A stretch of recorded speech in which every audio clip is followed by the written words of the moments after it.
Colonel Tom Sutton loved to engage in conversation with strangers that came in to the Sutton's Corner store, especially the stagecoach travelers that came in. These were new faces, and new faces were rare in the area. There just weren't many. And so when a stagecoach would come in, he always sat right next to here at the candy counter. And when these travelers would come in, he would be smoking a huge black cigar.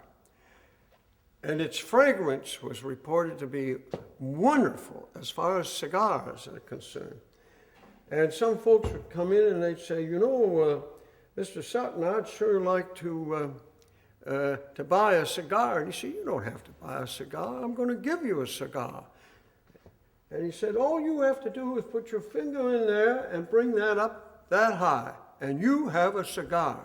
A plantation owner came in one day, and he had missed lifting it about 9 times in a row. And Mr. Sutton says, well, you want to try for your cigar today? He says, no, Mr. Sutton. He said, let me ask you something. He says, supposing I can lift that thing up half a dozen times. He says, what would you give me then? He says, well, I'd give you a box of cigars. He says, all right. He says, Willie, come over here. And he had one of his little plantation workers with him. Weighed about 120 pounds.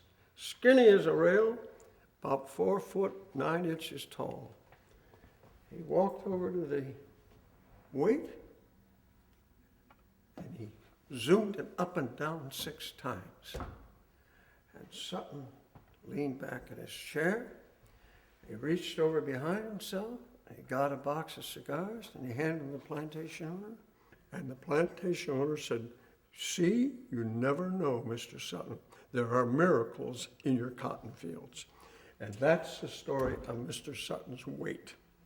None of us know how that piece that Sutton had in his place, why it is so heavy. And I won't let anybody weigh it. I like the mystique that goes with it.